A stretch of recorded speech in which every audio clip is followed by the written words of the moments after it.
గౌతమ్ గంభీర్ ఈ మాజీ ఇండియన్ ఓపెనర్ని టీమిండియా హెడ్ కోచ్గా బీసీసీఐ నియమించింది. ఈ సంవత్సరం జరిగిన టీ20 వరల్డ్ కప్తో రాహుల్ ద్రావిడ్ కోచింగ్ పీరియడ్ ముగియడంతో కొత్త కోచ్ని ఎంపిక చేసింది. 1981లో ఢిల్లీలో జన్మించిన గౌతమ్ గంభీర్ తన ఫస్ట్ క్లాస్ క్రికెట్ని 1999-2000 సీజన్తో ప్రారంభించాడు. Left handed batting style, right arm leg break bowling స్టైల్తో తన కెరీర్ని కొనసాగించాడు. డొమెస్టిక్ క్రికెట్లో కన్సిస్టెంట్గా పరుగులు రాబట్టడంతో తొందరగానే తను జాతీయ జట్టులోకి ఎంపికయ్యాడు. ఏప్రిల్ 11, 2003న బంగ్లాదేశ్తో జరిగిన వన్డే మ్యాచ్లో డెబ్యూ చేశాడు.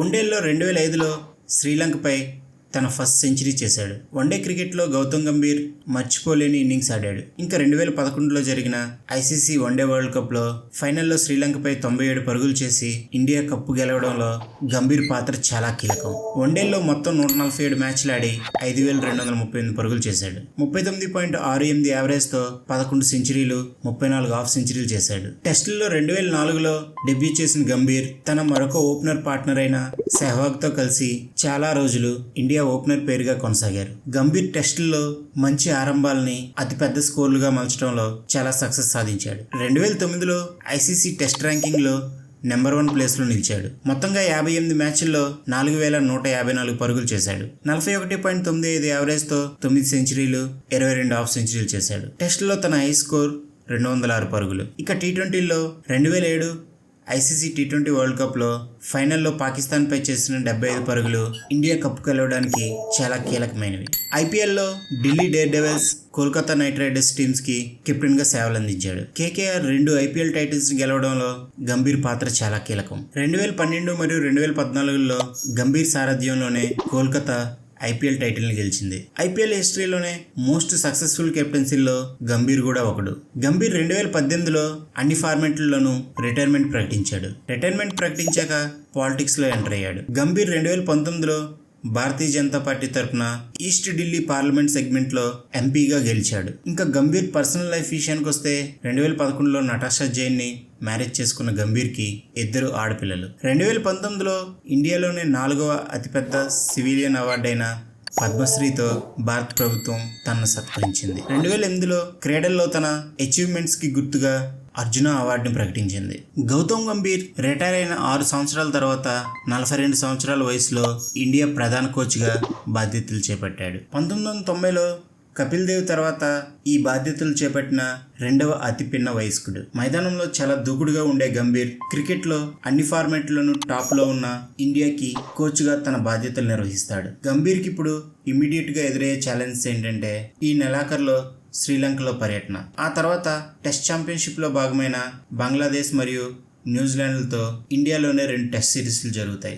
భారత్ ప్రస్తుతం WTC పాయింట్ల పట్టికలో టాప్లో ఉంది. ఫైనల్కి చేరడానికి మంచి అవకాశాలు ఉన్నాయి.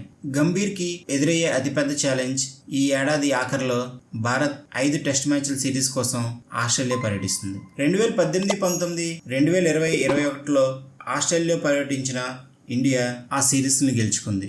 WTC పాయింట్ల పట్టికల్లో ఆస్ట్రేలియా సిరీస్ ఇండియాకి చాలా కీలకం కావచ్చు. గంభీర్కి కోచింగ్ ఎక్స్పీరియన్స్ ఏమాత్రం లేదు. ఇంతకు ముందు లిస్ట్ ఏ క్రికెట్లో గానీ, ఫస్ట్ క్లాస్ క్రికెట్లో గానీ, నేషనల్, ఇంటర్నేషనల్ స్థాయిలో ఎక్కడా కోచింగ్ చేయలేదు. ఇలా కోచింగ్ అనుభవం లేని వ్యక్తి ఇండియాకి కోచ్గా చేయడం ఇది ఫస్ట్ టైం కాదు. ఇంతకు ముందు రవిశాస్త్రి, అనిల్ కుంబ్లే కూడా ఇదే విధంగా ఫస్ట్ టైం ఇండియాకి డైరెక్ట్గా కోచింగ్ సారథ్యం వహించారు. గంభీర్కి 2 ఫ్రాంచైజీలకి మెంటర్గా పనిచేసిన అనుభవం ఉంది. తన గైడెన్సీలోనే లక్నో సూపర్ జైంట్స్ మొదటి 2 ఐపీఎల్ సీజన్లను ప్లే ఆఫ్కి చేరింది. ఆ తర్వాత 2024లో తన కోల్కతా నైట్ రైడర్స్ కి మారి టైటిల్ ని కూడా సాధించి పెట్టాడు. దీంతో రవిశాస్త్రి, కుంబ్లే కంటే గంభీర్ కొంచెం భిన్నం. టీం పరంగా గంభీర్ ఎదుర్కొనే సవాళ్ళు ఏంటంటే జట్టు కూర్పు. ఇప్పటికే టీ20లో రోహిత్ శర్మ, విరాట్ కోహ్లీ, రవీంద్ర జడేజాలు రిటైర్ అయ్యారు. దీంతో టీమిండియా టీ20లో ట్రాన్స్ఫర్మేషన్ పీరియడ్ లో ఉంది. వన్డే మరియు టెస్ట్ జట్లు కొంచెం స్టేబుల్ గా ఉన్నాయి. 2025లో జరిగే ఛాంపియన్స్ ట్రోఫీ మరియు టెస్ట్ ఛాంపియన్షిప్ తర్వాతే చేంజెస్ ఆస్కారం ఉండొచ్చు. గంభీర్ ఇంతకు ముందు కామెంటేటర్ గా, అనలిస్ట్ గా ఉండే టైంలో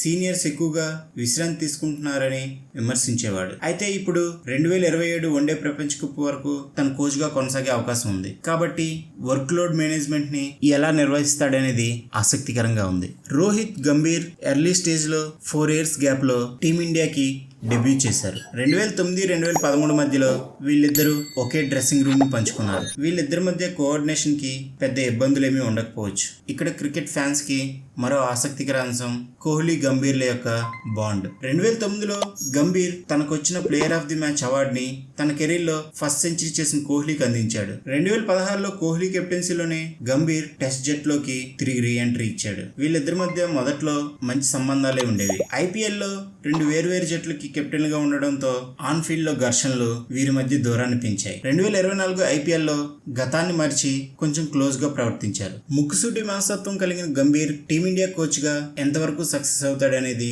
కాలమే సమాధానం చెప్తుంది. మరిన్ని ఇంట్రెస్టింగ్ వీడియోస్ కోసం ప్లీజ్ సబ్స్క్రైబ్ చేసుకోండి. Thank you.